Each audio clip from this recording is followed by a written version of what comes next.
So hey everyone, welcome to the channel. So आज हम start करने वाले हैं एक्सेल के अंदर V lookup and H lookup के बारे में। अब वी लुकअप और एच लुकअप एक ऐसा टॉपिक है कि जो आप कहीं भी चले जाओ, इंटरव्यू में मोस्टली यही क्वेश्चन पूछा जाता है कि आपसे वी लुकअप और एच लुकअप बनता है या नहीं। चलो एच लुकअप तो छोड़ो, लेकिन वी लुकअप इतना कॉमन है आज के समय में जो कि आपको बनना ही चाहिए। तो वी लुकअप हम लगाते क्यों हैं, क्या इसका रीज़न है लगाने का, और इसको कितने तरीके से हम लगा सकते हैं, और इसके साथ साथ एडवांस वी लुकअप के बारे में बात करने वाले हैं। तो चलते हैं, शुरू करते हैं वीडियो को। तो सबसे पहले हम जानते हैं कि हम एक्सेल में वी लुकअप लगाते क्यों हैं। अब वी लुकअप का फॉर्मूला कहता क्या है हमसे। जैसे हमने यहाँ पर equal to VLOOKUP type किया, इक्वल टू वी लुकअप, ये हमने लिया। सबसे पहले मांग रहा है lookup value, table array, column index number and range lookup. अब ये सारी चीज़ है क्या, और उससे पहले जानते हैं इंपॉर्टेंस ऑफ वी लुकअप। तो यहाँ पर मान के चलिए कि ये हमारे पास एक डेटा है जो कि कितना बड़ा है, लास्ट यहाँ पर 642 रोज़ का डेटा है यहाँ पर, और जितनी भी यहाँ पर प्रोडक्ट आईडी है सब यहाँ पर यूनिक है। अब यहाँ पर क्या है, जब भी कुछ ऑर्डर या डिस्पैच होता है तो आईडी के हिसाब से होता है। अब यहाँ पर आपके पास आईडी गिवन है, लेकिन आईडी के हिसाब से आपको उनकी पूरी जो डिटेल्स है वो आपको फैच करनी है। तो अगर आपसे ये नॉर्मली बोला जाए तो आप किस तरीके से करेंगे, आप बोलेंगे फाइंड हो गया, और भी दूसरे तरीके हैं। लेकिन अब यहीं पर आपके पास मल्टीपल आईडीज़ गिवन है, बहुत सारे लोगों का डेटा आपको फैच करना है, तो क्या आप फाइंड कर करके लगा पाएंगे? क्या नहीं लगा पाएंगे। तो यहाँ हमारे पास फॉर्मूला आता है वी लुकअप। अब वी लुकअप में सबसे पहले सिंटैक्स की बात करते हैं। तो यहाँ हमने वी लुकअप टाइप किया। सबसे पहले यहाँ आता है हमारे पास लुकअप वैल्यू। लुकअप वैल्यू यानी हमें किस वैल्यू के आधार पर यहाँ पर सारी डिटेल्स को फैच करना है, यानी सारी डिटेल्स को यहाँ निकाल के लाना है। दूसरा आता है टेबल अरे। अब ये जो आईडी है वो किस डेटा के अंदर है। फिर थर्ड आता है कॉलम इंडेक्स नंबर। अब वहाँ इंडेक्स नंबर पर, जैसे यहाँ पर इंडेक्स नंबर होता क्या है, अब ये आपकी एक शीट हो गई, ठीक है। ये पूरी आपकी एक शीट है, यहाँ पर आपको रो नंबर गिवन है और कॉलम नंबर गिवन है। अब जैसे ए बी सी डी, अब डी नंबर कॉलम पर क्या है आपके पास, प्रोडक्ट नेम, ठीक है। वैसे ही यहाँ पर रो नंबर में क्या है, 1 2 3 4 5 6। अब जैसे हमने रो नंबर 5 बोला, तो रो नंबर 5 में ये डेटा है। तो यहाँ पर इंडेक्सिंग क्या होती है, position of row and column. तब जैसे हमने डेटा यहाँ से सिलेक्ट किया, तो फर्स्ट कॉलम पर क्या है, यहाँ पर प्रोडक्ट आईडी है, सेकंड कॉलम पर कैटेगरी है, थर्ड कॉलम पर सब कैटेगरी है, ठीक है। ऐसे करके आपके पास जितनी भी पोजीशंस रहती हैं, इंडेक्स उसको कहते हैं। अब यहाँ इंडेक्स भी दो टाइप के होते हैं, एक होता है रो इंडेक्स नंबर और एक होता है column index number. Row index number यानी जैसे ये हमने सेलेक्ट किया तो ये रो इंडेक्स नंबर है, और ये ए बी सी डी क्या है, कॉलम इंडेक्स नंबर है। ये हो गए शीट के। लेकिन अब जैसे हमने यहाँ से डेटा सेलेक्ट किया, ठीक है, तो फर्स्ट कॉलम इसकी क्या होगी, डी वाली, सेकेंड कॉलम क्या होगी इसकी, ई वाली, थर्ड एफ, फोर्थ जी, इस टाइप से, और फर्स्ट रो इसकी क्या होगी, फोर्थ वाली, ठीक है। तो आपको बस यही कॉन्सेप्ट करके चलना है कि जहाँ से आपने डेटा सेलेक्ट किया है उसकी फर्स्ट सेल की फर्स्ट कॉलम जो है, जैसे ये फर्स्ट सेल जो आपको दिख रही है, उसका कॉलम नंबर 1 होगा क्योंकि डेटा हमने यहाँ से सिलेक्ट किया है वैसे ही। और लास्ट में लुकअप वैल्यू का फॉर्मूला क्या कहते हैं हमसे, रेंज लुकअप। तो रेंज लुकअप यानी यहाँ पर जैसे भी चलते हैं लास्ट में,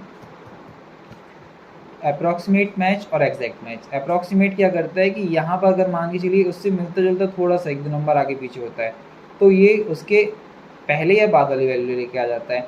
और एग्जैक्ट मैच में क्या होगा कि जो इसके सामने डेटा होगा वही वैल्यू ये लेके आएगा। तो चलते हैं वी लुकअप स्टार्ट करते हैं। वी लुकअप के कुछ रूल्स भी होते हैं, लेकिन अभी एक बार आपको फॉर्मूला बताते हैं। वी लुकअप हमने टाइप किया, यहाँ आता है हमारे पास लुकअप वैल्यू। लुकअप वैल्यू यानी ये ऑर्डर आई जिसके बारे में हमें फाइंड करना है, कॉमा, टेबल अरे।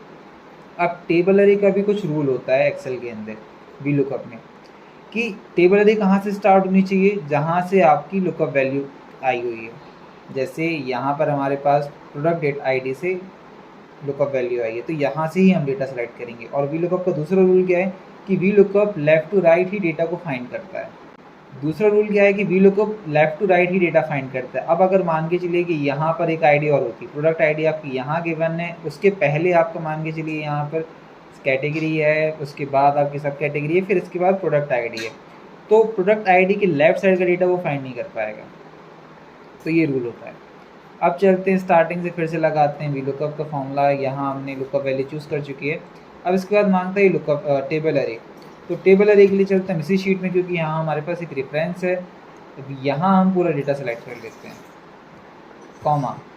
अब ये मांग रहा है कॉलम इंडेक्स नंबर। हमें फाइंड क्या करना है यहाँ पर, हमें फाइंड करना है कैटेगरी। तो हमने डेटा यहाँ से सिलेक्ट किया था A1 से लेके जहाँ तक हमारा डेटा गया है। तो फर्स्ट कॉलम पर क्या है यहाँ पर प्रोडक्ट आईडी, सेकंड कॉलम पर कैटेगरी, थर्ड कॉलम पर सब कैटेगरी। तो जो कैटेगरी का कॉलम इंडेक्स नंबर है वो हम डालेंगे 2, और लास्ट में हमें एग्जैक्ट मैच चाहिए तो एग्जैक्ट मैच के लिए हम टाइप करते हैं 0 और अप्रॉक्सीमेट मैच के लिए हम टाइप करते हैं 1। तो मोस्टली हमें केसेस में क्या करना पड़ता है 0 ही टाइप करना पड़ता है और ब्रैकेट क्लोज करते हैं। अब अगर आप यहाँ कोई भी आर्गूमेंट ना दें लास्ट में, जैसे 0 1 ना दें, तो बाय डिफ़ॉल्ट क्या रहेगा, बाय डिफ़ॉल्ट यहाँ पर अप्रॉक्सीमेट मैच ही रहेगा। चलते हैं, ये उस आईडी के हिसाब से कैटेगरी आ गई। अब यहाँ पर हम जैसे सब कैटेगरी लाना चाहते हैं, सब कैटेगरी का इंडेक्स नंबर वहाँ पर 4 था, सॉरी 3 था, तो ये सब कैटेगरी आ गई।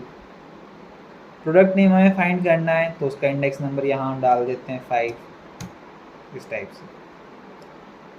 सॉरी, यहाँ हम डालेंगे 4 क्योंकि ये इस तरीके से हम बाकी के डेटा को फाइंड कर सकते हैं। लेकिन अब ये हो गई बात कैसी अपनी नॉर्मल। अब यहाँ पर अगर हम किसी आईडी को ऊपर कर देते हैं, जैसे यहाँ हमने इसको कट करके यहीं अप्लाई कर दिए,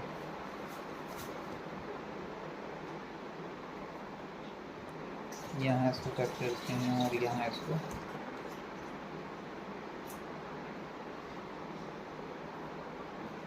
और लुकअप रेफरेंस को हम क्या लेते हैं, ये वाली सेल लेते हैं। जैसे अभी तो अपना आंसर आ रहा है, लेकिन कंडीशन क्या होगी कि यहाँ अगर सॉरी सबसे लास्ट वाले सेल के अंदर ये आईडी यहाँ से कॉपी करते हैं जैसे, और यहाँ पर इसको पेस्ट करते हैं, क्या हुआ, एरर हो गया। एरर इसलिए आया क्योंकि यहाँ जो टेबल अरे है कहाँ से स्टार्ट हो रही है, A10 से लेके H651 तक, सॉरी H651 तक। तो A6 कहाँ पर है अपना, यहाँ पर, सॉरी A10 से, यहाँ से लेके स्टार्ट हुई, क्योंकि अब टेबल का रेफरेंस होना चाहिए यहाँ से, चाहे आप कहीं भी फॉर्मूला लगाओ, टेबल अरे हमेशा आपका क्या होना चाहिए, लॉक होना चाहिए।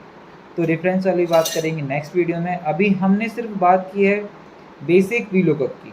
अब इसके बाद हम चलेंगे आगे VLOOKUP plus choose, VLOOKUP plus match, VLOOKUP plus column, फिर नेस्टेड वीलुकअप, और भी हमारे पास बहुत सारे फॉर्मूलेज आते हैं। तो आज की वीडियो का टॉपिक, सॉरी आज की वीडियो का ड्यूरेशन हम रखते हैं इतना ही। तो चलते हैं, हम मिलते हैं नेक्स्ट वीडियो के अंदर जिसमें हम एडवांस वीलुकअप के बारे में बात करेंगे और सेल की रेफरेंस वगैरह को लॉक करना बताएंगे। तो चलते हैं, करते हैं वीडियो को यहीं एंड। अगर आपको वीडियो अच्छी लगी तो वीडियो को लाइक ज़रूर करें, चैनल पर नए आए हो तो चैनल को सब्सक्राइब जरूर करें। वीडियो देखने का बहुत बहुत धन्यवाद। Thank you so much, bye bye.